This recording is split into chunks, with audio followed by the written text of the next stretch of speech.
If you don't do what I tell you to do, we're divorced. And he handed me divorce papers.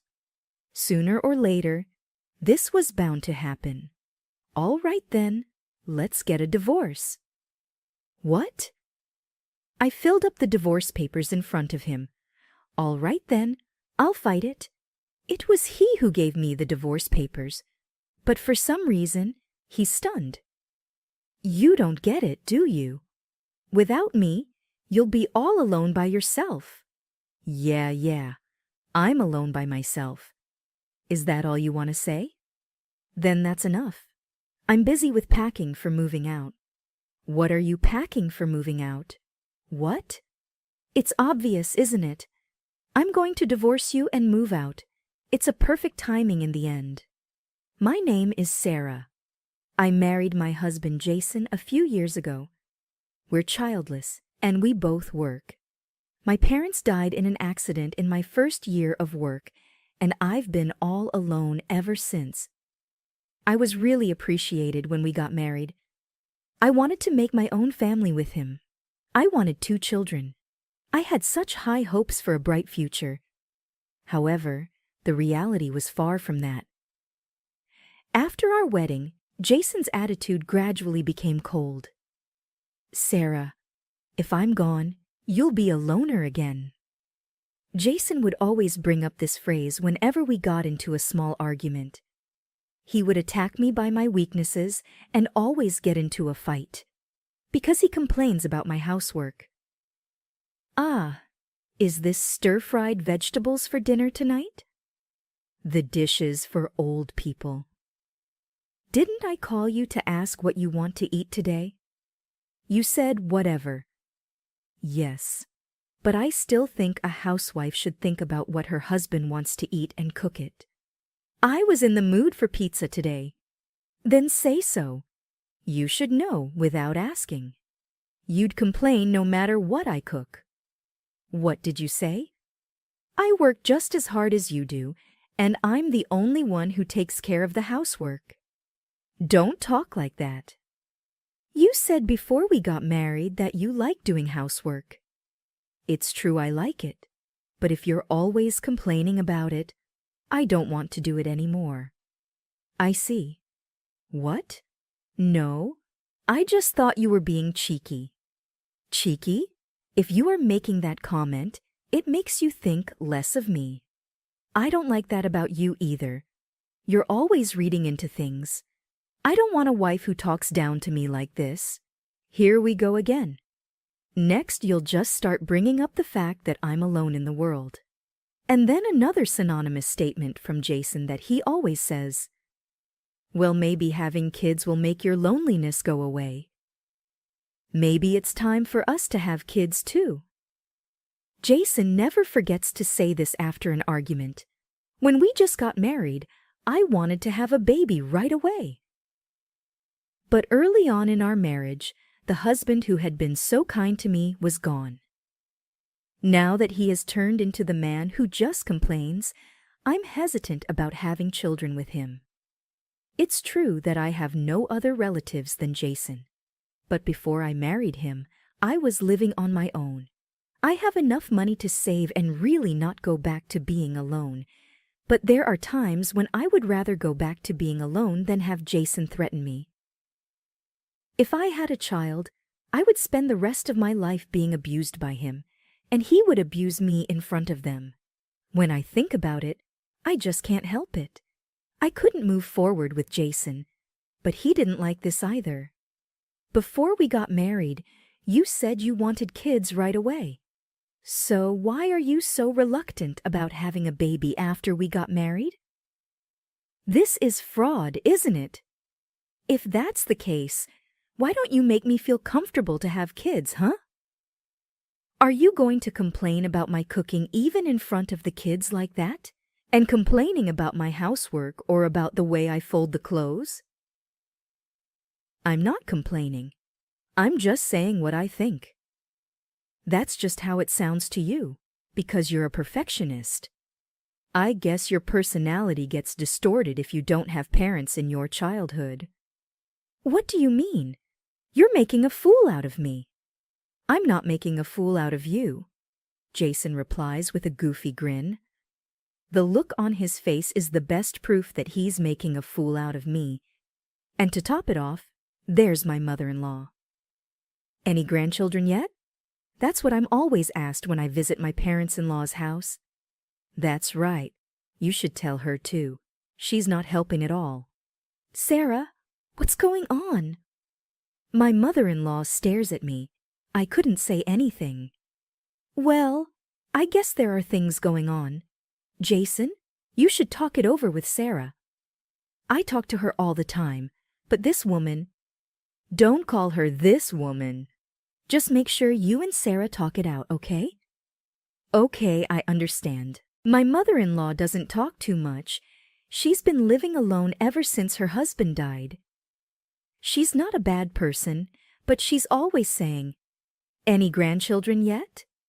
And it's really tough on me. I can tell she's really looking forward to it, so I could never tell her that I'm not sure if I want to marry Jason because of his personality. I had no choice but to keep my mouth shut. Then my mother-in-law had an accident. I got a call from Jason and left work early to rush to the hospital. I guess I arrived earlier than he did. I'm sorry for disturbing you, Mother. Are you all right? I'm fine, as you can see. Well, it's just that, I broke a bone in my leg. Oh my God, you don't have to cry like that. I just burst into tears. I'm sorry. I was afraid I might also lose you by an accident. I was so worried on the way here. Oh, well, I guess he didn't tell you. Well, I'm sorry I made you worried. I'm sorry you had to remember what happened to your parents. This was the first time my mother-in-law and I talked about a lot of things. You should go home now. But I'll wait for Jason to come. I'll go home with him. Then my mother-in-law said, "He's not coming, so you can just go home." That's not true. I'm his mother, I know. It's sad, isn't it? And my mother-in-law was right. He didn't show up even after visiting hours. When I came home, he was watching TV. What are you doing? What do you mean? You called me to tell that your mother had an accident today, didn't you? So why didn't you come to the hospital? Oh, I thought you were going. One is enough, right? She's still alive anyway. Right then, it's not a big deal. She's the only mother you have, right? Shut up. Just make me some food. I'm hungry. You haven't eaten? Of course not. Why should I spend my own money when you're going to cook? I am not doing it. I'm not cooking. I'm going to bed. Don't you dare talk to me like that. You know if you make me angry, you'll divorce me, right? Then do it. I was hungry, but I was so annoyed by what Jason said and did that I stayed in the bathroom, determined not to cook a meal for him. The next morning, I woke up and he was already gone. From that day on, he never came home. I guess he was hiding out at his parents' house. I just left him there after work. That day, I rushed to the hospital where my mother-in-law was. I didn't tell her about Jason.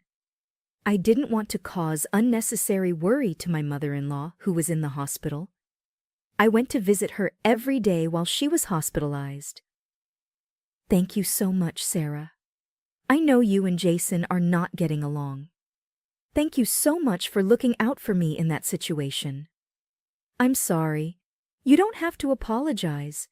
I could imagine what happened when I know. You know that you didn't want to have kids. He must have done something to you. I didn't know what to tell my mother-in-law. All I could do was keep silent. A woman's intuition can be right. He is the one who made you worry about having children, so it's okay now. I was looking forward to having a grandchild too. And I drove you into a corner by asking you over and over again. I'm sorry. I'm sorry I couldn't live up to your expectations too. It was just as we were having this conversation that the doctor told us that the treatment would take more time. but she's about to be discharged from the hospital. She lives alone, and she will need someone to help her until her legs heal. So, I can afford to help her. I talked to the company about it, and they gave me permission to work remotely on a limited timeline. When I told my mother-in-law about it, she felt sorry for me to go through that, but I persuaded her strongly. On the day of the discharge from the hospital, I picked up my mother-in-law and arrived at my in-laws' house. But it was awkward to see Jason. He should still be at work at this time. I was supposed to meet him at night, and even if he approached, I felt uncomfortable. My mother-in-law is looking at me strangely. Actually, we had a bit of a fight with Jason and he left the house, so we'll be seeing each other for the first time in a while. Today, my mother-in-law is looking awkward. See each other where? This is the only place I can think of where he would go. Then my mother-in-law's face turned stern. I see. I'm sorry. Why are you apologizing? Jason is your precious son.